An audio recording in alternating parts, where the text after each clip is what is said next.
Na aula de ontem, nós começamos a estudar a histologia, né, o estudo dos tecidos. Foi quando, então, eu dei para vocês, primeiramente, a definição, né, do que era tecido, levando em conta que tecido é um conjunto de células diferentes, mas que se propõem a uma mesma função, embora o tecido possa ser constituído de outros elementos além de células, né? Eu falei da substância intercelular, que é uma substância de natureza proteica que contribui com conexão, né? Então ela vai estar assim particularmente muito presente no tecido conjuntivo, nos tecidos conjuntivos, né? Essa substância intercelular, que como o próprio nome diz, fica ali entre as células. E também tem um líquido que vai circular, né, o líquido circulante ou o líquido intersticial, que pode ser, né, a maior parte das vezes é o sangue, mas junto com ele a linfa também, né, que pode banhar o tecido a fim de nutri-lo, oxigená-lo, fazer a remoção de excretas, não é? Então tem esses três elementos, vamos dizer assim, dos tecidos, muito embora nem todos os tecidos apresentem os três. Então, esse foi um resumo da nossa introdução de ontem. Aí apresentei, assim, bem geral, os quatro tipos de tecidos, né? Tecido epitelial, tecido conjuntivo, tecido muscular e nervoso. E nas aulas de hoje nós vamos, então, em cada uma dessas modalidades dar mais detalhes. Ontem eu já comecei o tecido epitelial, falando então das suas características, de algumas das suas características, tá? As células ali justapostas, muito coladinhas umas nas outras, e para isso elas têm acessórios na sua membrana, que são os desmossomos, interdigitações. Se forem células que absorvem substâncias na superfície, tem microvilosidades, não é? Então, aí um breve resumo da aula de ontem. E falei também para vocês que estas células, que o tecido epitelial ele é constituído unicamente de células. Não há líquido intersticial e nem substância intercelular, tá? Apesar dessa substância se propor a fazer conexão, tá? A conexão é feita membrana a membrana, de célula a célula diretamente. Então, essa substância não está presente ou quando está muito pouco. A gente diz pouca ou nenhuma substância intercelular. Mais algumas características deste tecido, tá? Que eu senti que faltou falar um pouquinho ontem. A gente costuma dizer que o tecido epitelial tem células isodiamétricas. O que é isso? Iso, mesmo, diamétrica, diâmetro. Então, quer dizer que elas têm mais ou menos o mesmo tamanho, né? Então, elas são bem parecidas entre si. E outra característica muito marcante do tecido epitelial é o fato de que a mitose é muito frequente. Então, são células que sofrem muita mitose. Isso faz muito sentido, porque se é um tecido de revestimento, né, especialmente o revestimento externo, é aquilo que eu costumo dizer, está dando a cara à tapa, quer dizer, está sujeito a todo tipo de agressão externa, de radiação solar, de substância química, de micro-organismos. Então, veja que são células que, como são mais agredidas, porque justamente estão na superfície, são células que morrem facilmente e, por isso, precisam ser sempre substituídas. Então, isso justifica o porquê de tanta mitose nesse tecido epitelial, ok?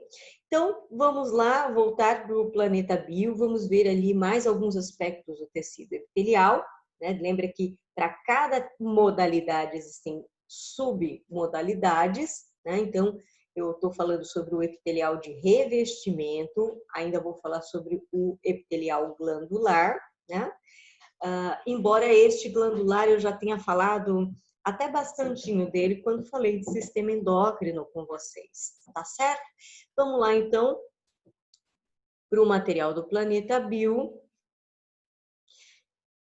Aqui em citologia, histologia. Aqui a introdução já foi feita, tecido epitelial, aqui. Já falei, né? Ele pode ser de uma única camada, né? Que é o uniestratificado. Ele pode ser o pseudoestratificado, quer dizer, tem uma única camada de células, mas como essas células têm tamanhos diferentes, formatos diferentes, dá a impressão de que ele tem várias camadas, mas é só uma falsa impressão, por isso que é pseudoestratificado. E o estratificado que apresenta várias camadas de célula, como nós podemos ver aqui nessa imagem, né? O que é o uniestratificado? Né? Uma camadinha só, né? Pluri, já diz, né? Vem de plural, de muitas, várias camadas de célula. E o pseudoestratificado, como eu falei, células de formatos diferentes. Então, quem olha dá a impressão, olha, esse aqui é uma camada, esse aqui é a segunda. Então, é uma falsa estratificação, tá bom? Porque é uma única, continua sendo uma única camada. Ok, vamos pensar agora aqui um pouco comigo para a gente não ter que decorar coisas, né? Um epitélio que tem propósito de revestir, se esse revestimento ele visa a proteção, né? Por exemplo, o epitélio que forma a pele, né? Do lado externo da pele, a pele na nossa superfície externa. O que vocês imaginam? Será que ele deve ser uniestratificado ou pluriestratificado? O que faz mais sentido para esse epitélio? Pluri? Sem dúvida, não é? Porque se a pele ela vai fazer uma proteção, tá? E a gente pensa só proteger contra o que está fora. Mas veja bem, ela protege contra a desidratação. Então, ela protege segurando água dentro de você. Olha só, né? Então, se ela vai proteger, ela tem que fazer barreira. Ela tem que ser um paredão. Então, pensa que se fosse uma camada só, seria relativamente fácil remover. Então, veja que a pele, a epiderme que forma a pele, a primeira camada da pele, ela, sem dúvida, deve ser pluriestratificada, com várias camadas, ok? E assim, outros lugares, como a mucosa é o epitélio úmido, no caso, a mucosa oral é a que forma a boca por dentro, a mucosa nasal, que forma o nariz por dentro, tudo pluriestratificado. O revestimento interno da bexiga urinária, né? O esôfago, tudo bem que é interno, mas várias camadas, porque pensa só, o alimento passa ali, faz atrito, já danificou essa célula, acabou, né? Então, não, tem que ter várias células formando várias camadas, beleza? Agora, pensa aqui também comigo. Se este epitélio, ele tem o propósito de absorção, como, por exemplo, o epitélio do intestino delgado, né? Que depois de ter digerido ali o nutriente, precisa absorvê-lo. Faz mais sentido ele ser de que tipo? Uni ou pluriestratificado? Daí une. Neste caso, une. Por quê? Porque passou dessa camada, já vai para o sangue, né? Porque o sangue não circula nessa camada, como eu disse ontem, mas ele está logo abaixo dela, né? Na lâmina basal. Ou seja, passou a primeira camada, já caiu para corrente sanguínea. Então, faz mais sentido ser assim. Mas esse tecido uniestratificado, ele também é encontrado revestindo internamente os capilares. Quem que são os capilares? São os vasos mais finos do nosso corpo. E são finos porque são permeáveis, né? Lembra que o capilar ele vai chegar na célula. E o oxigênio que está lá dentro desse vaso, lá no sangue, dentro desse vaso, vai ter que passar por este vaso, vai ter que atravessar a parede deste vaso para chegar às outras células. Imagina se a parede do capilar fosse pluriestratificada. Ia dar trabalho, né? Para o nutriente sair do sangue e ir para a célula, para o oxigênio sair do sangue e ir para a célula, para o gás carbônico da célula, voltar para o sangue. Então, aí faz sentido que a parede que forma o vaso capilar seja uniestratificado, tá certo? Ou mesmo o revestimento, como eu falei, do intestino delgado, que vai fazer a absorção, e mesmo a superfície do estômago, que vai fazer secreção. Olha só, se vai secretar enzimas para fazer digestão, não dá para ter uma camada, né, várias camadas de célula, porque isso atrapalharia o processo de secreção. Então faz mais sentido ter uma camada só.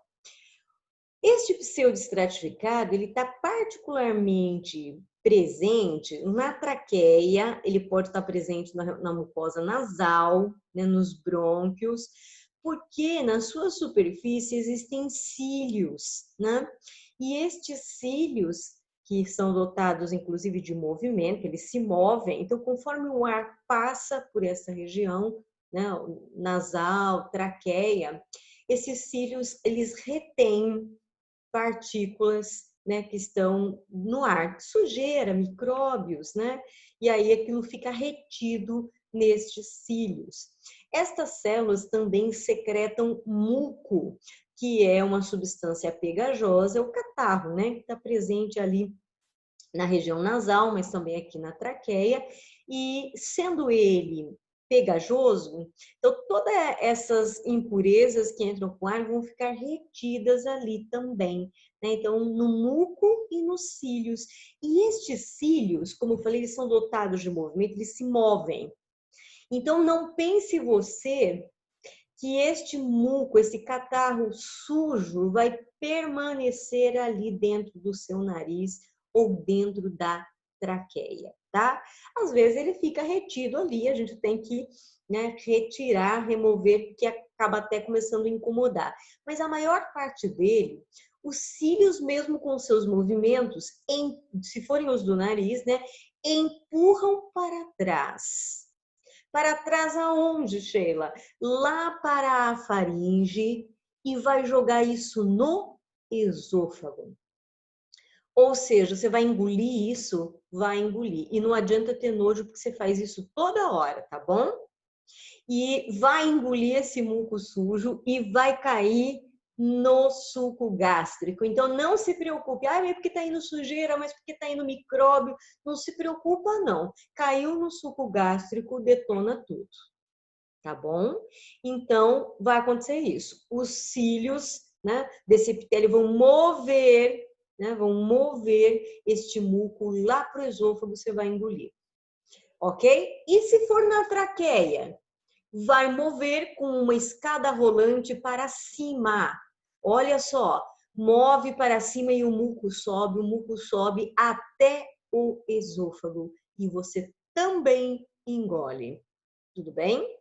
Então, no nariz empurra para trás, na traqueia faz subir aqui, né, até a abertura do esôfago. Enfim, faz todo sentido esta região ter cílios, ok? Faz sentido também, deixa eu colocar dentro de um contexto bem prático, porque a gente sabe que os vestibulares atuais cobram isso de vocês, que vocês saibam aplicar esse conhecimento teórico à prática. Então, vocês, né, com certeza já ouviram falar muitas vezes, né, que o cigarro, ele tem substâncias cancerígenas, etc, etc. O que acontece? Essas substâncias do cigarro, em primeiro lugar, elas levam à perda dos cílios desse epitélio, tá? Então, já a filtração, a retenção de partículas de sujeira do ar já vai ficar menor. Então, a chance de passar algum micróbio ali e a pessoa ter alguma pneumonia, alguma doença respiratória é maior nos fumantes. Por quê? Porque o cigarro, entre outras coisas, leva à perda desses cílios aqui. Por que a pessoa que fuma fica mais rouca, com tosse, pigarra? Porque se perde cílios, nosso corpo tem um mecanismo compensatório, ele vai compensar de alguma maneira. Já que não tem cílio, ele investe em muco. Então, aumenta o muco. Tem mais muco, fica com mais pigarra, fica mais rouco. Tá dando para entender isso? Não é assim mesmo? A pessoa fumante não fica mais com um tom de voz mais grave, com mais pigarra, ela fala, ela tosse, ela pigarreia o tempo todo. Não é assim? Fora isso, pessoal, as substâncias cancerígenas do cigarro atuam nessas células aqui, e este epitélio, que é pseudoestratificado, quer dizer, ele parece que tem várias camadas, mas na verdade tem uma só. Essas substâncias, elas começam a atuar nesse epitélio, induzindo mitose. Lembra que o câncer é uma mitose desordenada, uma mitose sem controle. Divide, divide, divide, divide, sem parar. Então, o que acontece? Nos fumantes, as substâncias do próprio cigarro induzem este epitélio pseudoestratificado passar a ser estratificado. Por causa do número, o aumento de mitose, aumenta, aumenta, aumenta, aumenta. E isto, tá? Esta indução de mitose, né? E alteração do padrão do epitélio, da classificação do epitélio, pode induzir a câncer de sistema respiratório. Por quê? A princípio, é um aumento no número da mitose. Depois, isso pode perder o controle da mitose, a gente chama isso de câncer. Tudo bem até aqui, pessoal? Só para colocar isso dentro de um contexto, né, que é exatamente assim que é cobrado. Muito mais do que dando ali uma imagem, pergunta, olha, isso aqui é pseudoestratificado, estratificado, ou onde que está esse, onde que está aquele, tá? Então, muito mais assim aplicado a um contexto, como no caso aqui dos fumantes, tá certo?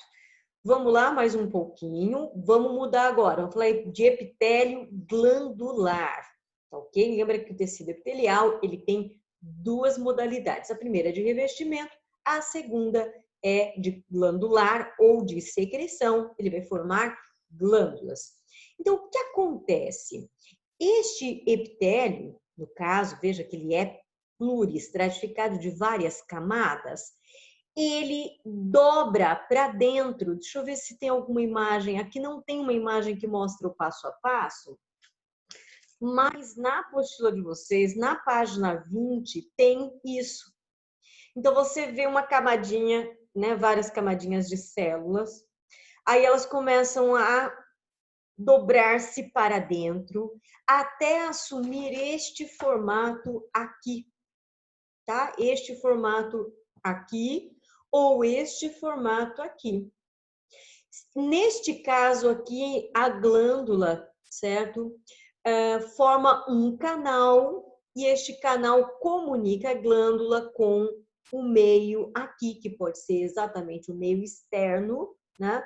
Ou uma cavidade. Por exemplo, se fosse uma glândula sudorípara, ela estaria secretando suor, liberando através de um canal na superfície da tua pele. Mas se fosse uma glândula salivar, que é exócrina também, ela estaria liberando este conteúdo na cavidade oral. Poderia ser uma glândula produtora de muco, que estaria liberando isso na sua traqueia, liberando isso no seu nariz, tá? Podia ser uma glândula que secreta suco gástrico, ela estaria lá no epitélio do estômago. Poderia ser uma glândula que secreta suco entérico, que é uma secreção do intestino delgado. Enfim, poderia ser a glândula mamária, que está secretando leite. Então, aqui tem muitos exemplos de glândula exócrina. As glândulas sebáceas, que secretam o óleo que mantém a nossa pele hidratada, né? Porque retém mais água na superfície da pele, tá certo? Então, essas são as glândulas exócrinas. As glândulas endócrinas, elas não têm este canal capaz de liberar o seu conteúdo para a superfície, né? Para fora do corpo ou uma cavidade. Portanto, a secreção desta glândula é liberada diretamente no capilar sanguíneo, tá certo? Direto no sangue. No caso das glândulas endócrinas, o produto de secreção para qualquer uma delas é chamado de hormônio, né? E é lançado na corrente sanguínea, que é quem distribui, quem leva para o órgão alvo. Isso nós já estudamos, já vimos, então fica mais fácil de entender. E a glândula mista é aquela que tem parte exócrina, parte endócrina, né? Então, parte dela produz hormônio, libera na corrente sanguínea, como o pâncreas, que produz insulina e glucagon, né? São hormônios liberados na corrente sanguínea, mas também que tem conexão com o sistema digestório e produz e libera através de um canal numa cavidade, que é o duodeno, libera suco pancreático. Por isso que o pâncreas é uma glândula mista. Em breve nós vamos estudar sistema digestório e aí nós vamos ver o papel exócrino do pâncreas, porque o papel endócrino já foi estudado lá no sistema endócrino. Pessoal, só para resgatar um pouquinho do que vocês aprenderam no ano passado, fazer um link com o que vocês aprenderam no ano passado. Porque quando a gente olha uma glândula dessa, né, produzindo e liberando substância, no mínimo a gente tem que se incomodar. No mínimo a gente tem que ficar curioso, mas que mágica que é essa? Como assim de repente brota uma coisa dessas células, né? E sai? Como assim? Este produto, né? Vamos entrar lá no nível celular, vamos entrar lá dentro da célula. Este produto, ele é de natureza lipídica, né? Se for de lipídica, ele foi sintetizado pelo retículo endoplasmático liso, porque nós aprendemos no ano passado que é ele que tem função de sintetizar lipídios, transportado até o complexo de Golgi, que guardou, empacotou, né, em vesículas, e essas vesículas vão à membrana da célula, se ligam à membrana da célula e despejam o conteúdo. Gente, é isso que está acontecendo. Mas, Sheila, e se essa secreção for de natureza proteica? Por exemplo, podiam ser enzimas. Toda enzima é uma proteína. Então, quem a fabricou quem fabricou quem fabricou essas enzimas, né? Foi o ribossomo, porque o ribossomo é quem produz proteína. Os ribossomos dos retículos rugosos sintetizam a proteína, lançam no retículo que transporta, vai lá para o Golgi empacota em vesículas e essas vesículas sobem até a superfície, a membrana plasmática e liberam o seu conteúdo. Então está explicado o que está acontecendo aqui nesse nível, né, histológico, um pouco mais amplo, né? A gente explica com o que a gente já aprendeu o que acontece lá no nível celular, lá dentro da célula. Beleza? Deu para ligar os dois pontos aí, as duas coisas?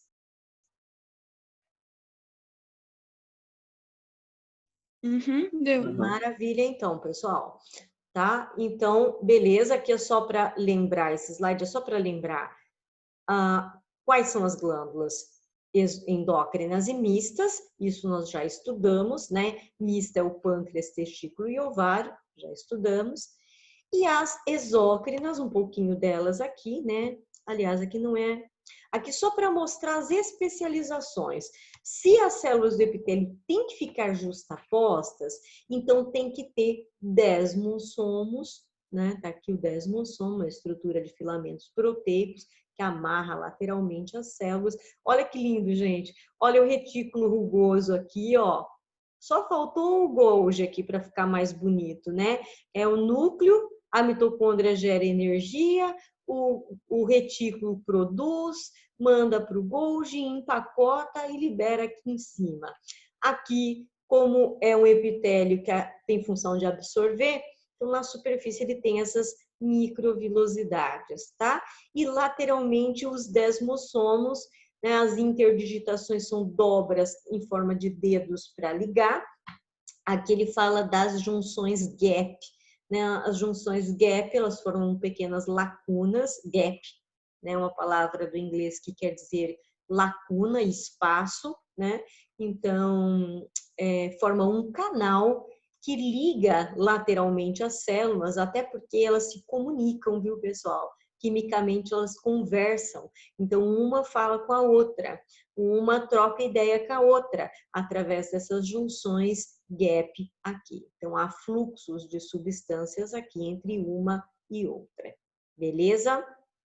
Olha aqui embaixo que eu falei sobre a lâmina basal, que apoia estas células, nutre e oxigena e retira os excretas, porque a lâmina basal, que já é um outro tecido, já vamos falar dele já, vai ser o próximo, ela que dá apoio em todos os sentidos para o tecido epitelial, já que ele não é vascularizado. Joia? Terminamos aqui então o tecido epitelial, vamos para o próximo, tecido conjuntivo.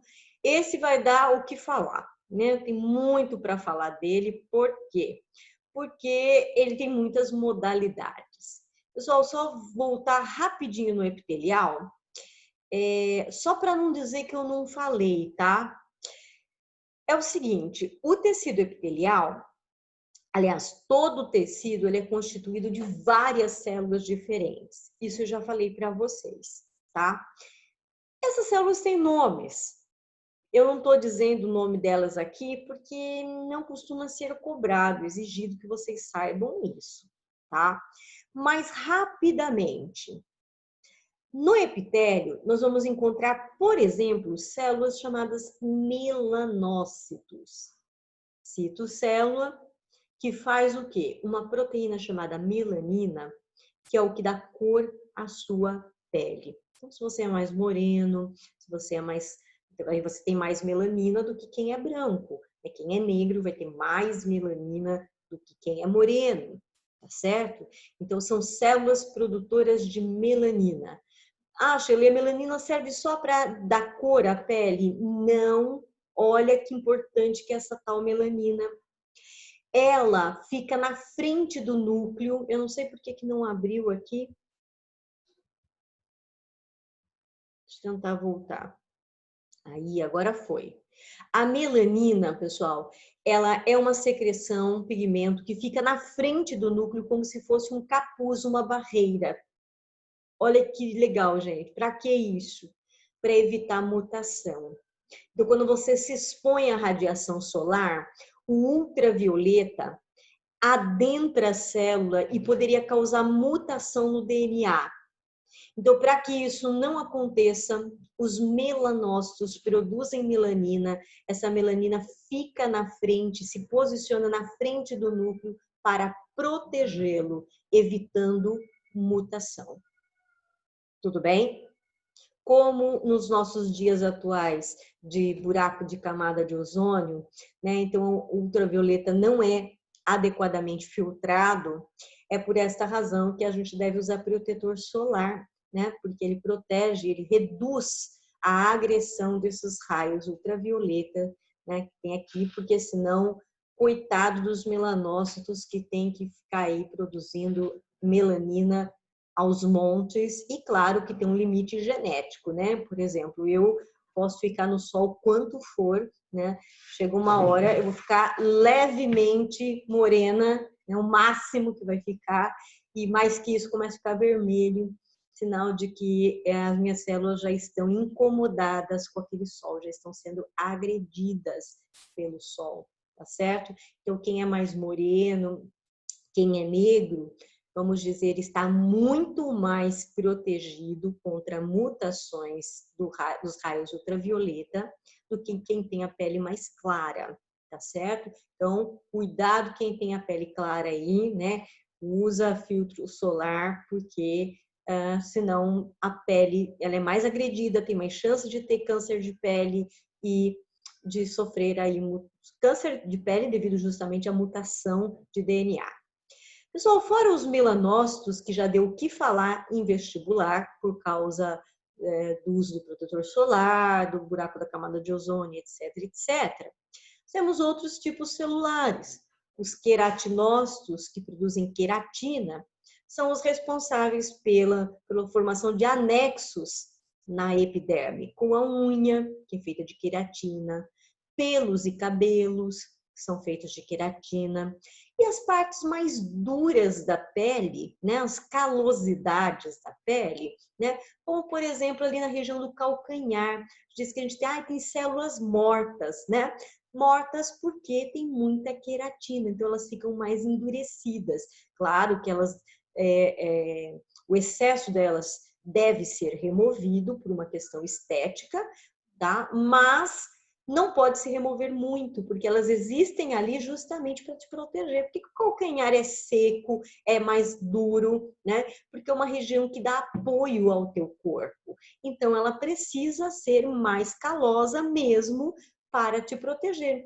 Assim como a região do cotovelo, a região dos joelhos tem mais queratinócitos, né? Tem mais queratina, então uma pele mais seca tem que ser assim, porque é uma questão aí de proteção, tá certo? Então, aqui só para ilustrar, tô falando o nome de duas, os queratinócitos e os melanócitos, mas existem muitos outros tipos celulares, tá? E a apostila de vocês menciona alguns deles.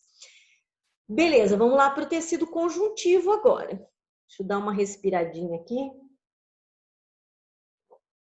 O tecido conjuntivo, como já falei na introdução, são tecidos que têm o propósito de conectar tecidos entre si. E é justamente por causa disso que, além de células, porque obviamente todo tecido tem que ter células, então esse é o componente que está sempre presente, que não pode ser dispensado em um tecido, mas vai ter aqui um segundo componente que é as substâncias intercelulares, tá? Então, o primeiro tipo de tecido epitelial só tem, né, um dos componentes, que são os vários tipos celulares. O tecido conjuntivo, além das várias células, vai ter também muita substância intercelular, justamente para fazer conexão. Essa substância ela se parece com uma cola, tá? É como se fosse uma cola, uma coisa grudenta. Tem uma consistência que lembra um pouco a clara de ovo, tá? Um pouco mais densa até do que isso, é bem pegajosa, bem gelatinosa, vai funcionar como se fosse uma cola mesmo, grudando um tecido no outro. Então, muita substância intercelular. Sheila, o tecido conjuntivo tem aquele terceiro componente lá, que é o líquido circulante? Depende. Alguns têm e outros não. Tá bom? Então, eu vou falar. Todo tecido conjuntivo tem células e substâncias intercelulares. Todos. Mas alguns tecidos conjuntivos têm também o líquido circulante e outros não. Então, eu vou dizer um pouquinho qual tem, qual que não tem. Então, todas essas modalidades aqui que eu já falei, tá? Esse conteúdo para vocês, ele se encontra na página 22. Ah, não, aqui já vem o nervoso. Cadê o conjuntivo? Ah, o conjuntivo para vocês vem só na página 25, tá bom? O nervoso e o muscular vem antes na apostila de vocês. Então, na página 25 começam lá os tecidos conjuntivos. Na apostila está escrito assim, tecido conjuntivo frouxo é a primeira modalidade, depois vem o tecido conjuntivo denso. Tanto o denso como o frouxo está sendo chamado aqui de conjuntivo propriamente dito, tá? Vamos lá. O tecido conjuntivo propriamente dito, ele pode ser frouxo, né? Porque ele tem substância intercelular, mas não nem tanto, uma quantidade média de substância intercelular. E o tecido conjuntivo frouxo, ele vai fazer, por exemplo, ele é a lâmina basal, ele é aquele que vai ficar bem embaixo do epitélio, sustentando, né, dando apoio para o tecido de cima. E o tecido conjuntivo frouxo tem líquido circulante, justamente para poder oxigenar, nutrir o tecido de cima, que é o epitelial, que não vai ter esse líquido, tá bom? E quando ele é tecido conjuntivo denso? A gente chama de denso porque ele tem uma quantidade muito grande de substância intercelular. Então, vamos fazer essa distinção aqui. O que é o tecido conjuntivo frouxo e o que é o tecido conjuntivo denso? Todo tecido conjuntivo vai ter substância intercelular, só que o frouxo tem um pouco menos, por isso que ele é frouxo, ele é mais maleável, e o denso vai ter uma quantidade maior, por isso que ele é denso. Tudo bem? O denso ainda pode ser classificado em denso modelado e denso não modelado. Qual a diferença? O denso modelado, as fibras estão todas no mesmo sentido, estão paralelas umas às outras, todas no mesmo sentido, na mesma direção e sentido, tá?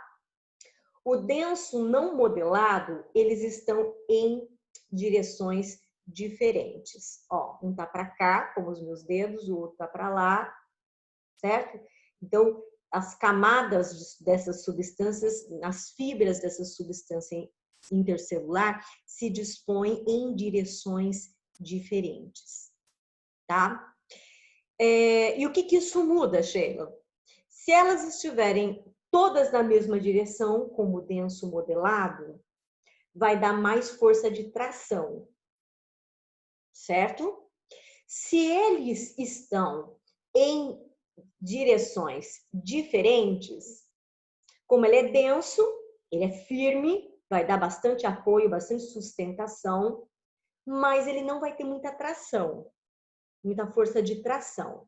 Vocês já vão entender, já vou dar exemplo para ficar mais fácil. Bom, o frouxo, como eu já falei, é o que forma a lâmina basal, tá? É o que forma, por exemplo, o que vai conectar o epitélio à musculatura, certo? Então, que vai, é como uma cola, e ele é frouxo, mas ele é bem maleável, ele vai colar um tecido no outro. Agora, vamos lá para o denso. O tecido conjuntivo denso, muito mais substância intercelular, por exemplo, é o que forma a derme. A derme é a segunda camada da pele. Então, veja, eu tenho a epiderme, que é tecido epitelial.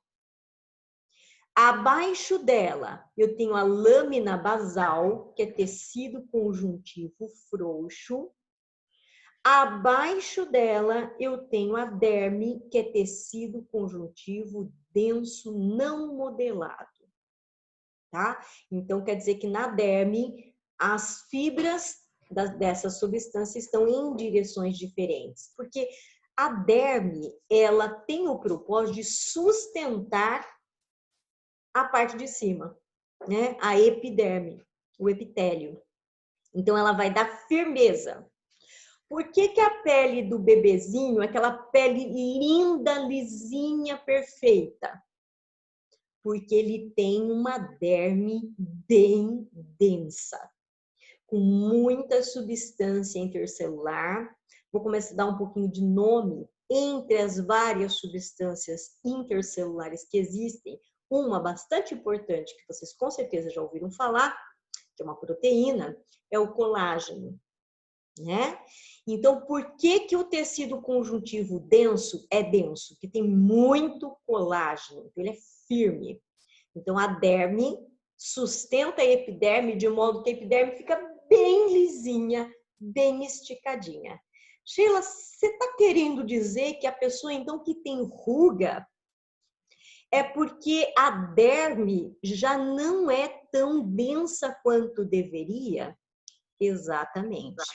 Começa a faltar colágeno, a derme já não fica tão firme quanto deveria, então ela não sustenta o tecido epitelial de cima tão bem quanto deveria, por isso que ele fica meio enrugadinho. É isso que acontece. Ju, você quer perguntar? Não? Alguém tem alguma pergunta? Não, Sheila. Não? Tudo bem até agora? Então, a derme tem esse propósito de fazer sustentação. Então, ela não precisa ter fibras todas na mesma direção. Por isso que ela é denso, mas é não modelado, tá certo? Vai dar firmeza à pele. Então, tem gente que usa cremes, né, à base de colágeno, para incrementar colágeno na pele, né? Para quê? Para tentar melhorar a qualidade da derme e retardar o aparecimento de rugas, né? O caso dos cremes anti-idade, aquela coisa toda. Mas veja bem, retardar o processo não é possível impedir o envelhecimento, tá? Claro, tem cirurgia, tem plástica, tem isso, tem aquilo, mas você está tentando enganar. Mas por dentro lá a derme não tem como, né? O tempo leva a perda de colágeno e a flacidez da derme repercute na epiderme, que é o tecido epitelial, tá certo? Beleza, agora deixa eu falar um pouco mais do tecido conjuntivo denso modelado. Então, se ele é denso, muita substância intercelular, colágeno, elastina, é outro componente, né? Mas como ele é modelado, todas as fibras estão na mesma direção. E isso vai aumentar a força de tração. Sheila, onde que você quer chegar?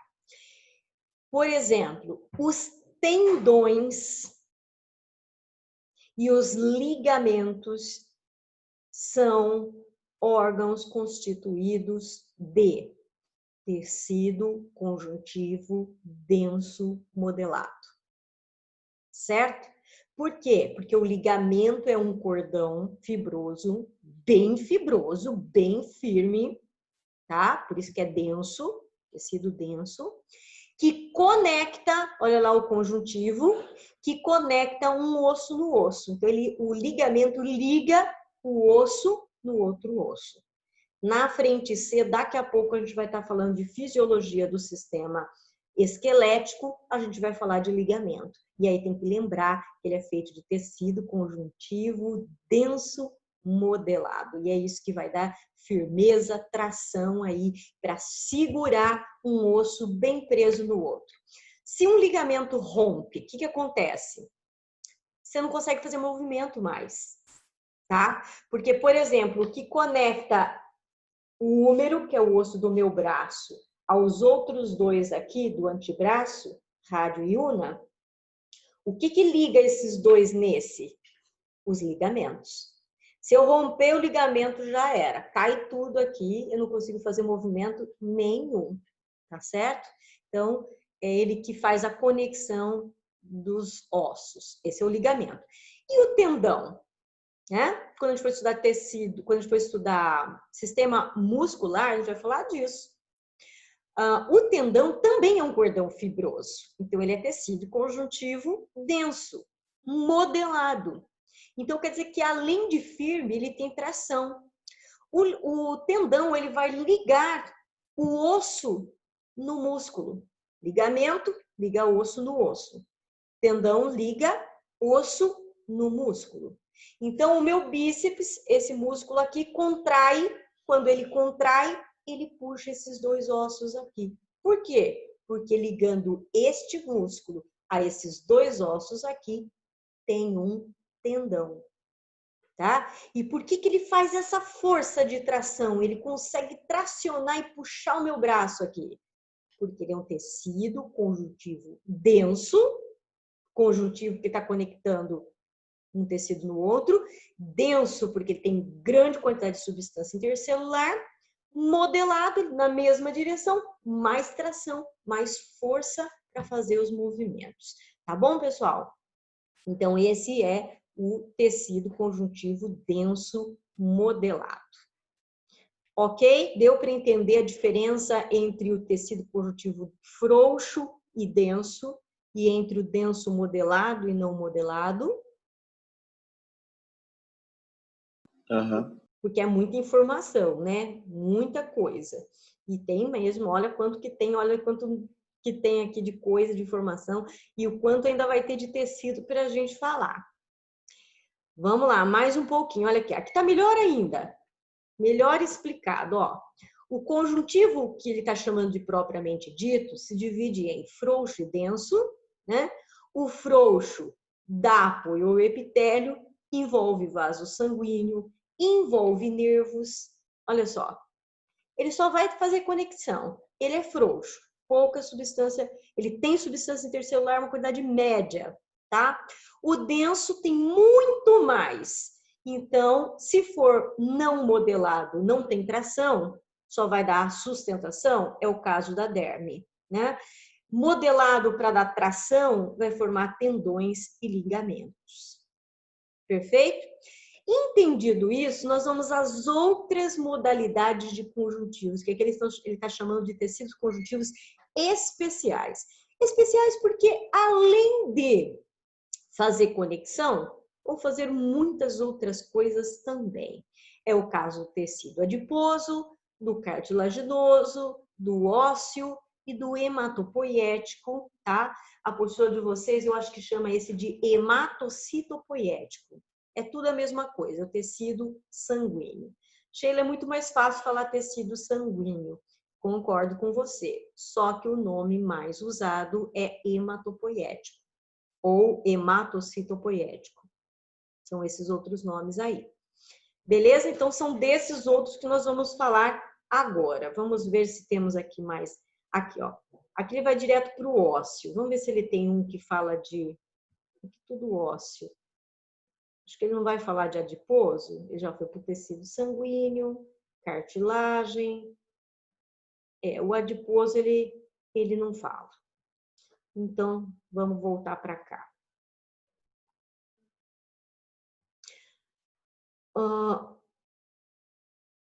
Aqui. O tecido adiposo, né? Ele é vamos começar do começo. Bom, se ele é um tecido do tipo conjuntivo, então ele tem que ter células e substância intercelular. Beleza? Isso é padrão. Ele tem líquido circulante, né? Será que passa sangue por ele? Sim. Não. Passa? Eu acho que passa. Não é? Deixa eu só confirmar aqui, porque agora fiquei meio na dúvida. Olha lá. As células adiposas têm substância intercelular. Ele não fala aqui na apostila. Mas eu acredito que tenha, sim, porque como é que você justifica o depósito de gordura? Quem vai levar o lipídio para ser armazenado lá? Então, eu acredito que deva ter, tá? Embora ele não mencione aqui. Então, este tecido adiposo, além de ser conjuntivo, porque ele tá, por exemplo, a gordura, ela fica localizada embaixo da derme, não é? Então, nós temos a pele, ela tem a epiderme, que é tecido epitelial, a lâmina basal, que é tecido conjuntivo frouxo, aí a derme, que é tecido conjuntivo denso não modelado, depois vem o tecido adiposo. Tudo isso é a tua pele, tá? Depois do tecido adiposo, quem que vem? Músculo, Ou seja, o tecido adiposo ele está conectando o tecido conjuntivo que está acima, que é a derme, ao músculo, que é outro tecido que está embaixo. Ele está fazendo conexão? Tá. Mas muito mais que isso, porque ele é um tecido com função de reserva energética, certo? Então, ele vai guardar energia aí na forma de gordura. Que mais? Ele vai atuar como regulação térmica. Lembre que o lipídio ele é um isolante térmico, então quanto mais lipídio tiver, mais calor você guarda no corpo, não é? Lembra dos animais, né, de regiões polares que vão ter aí muita gordura, mesmo que não tenham muito pelo, como a baleia é mamífero, tem pelo, mas pouco pelo, tem muita gordura, né? Então a gordura como um isolante térmico. Tá? Então, aqui é muito mais que um conjuntivo, ele também tem papel na reserva energética, ele também tem papel na regulação térmica, tá? As células que constituem esse tecido são diversas, mas a mais comum é o adipócito, que é aquela que armazena a gordura dentro de si.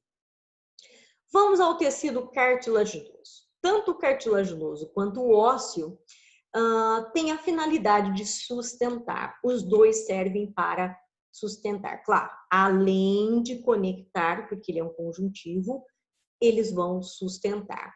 Só que o cartilaginoso, ele é mais flexível, tá? Porque ele tem mais colágeno do que o ósseo.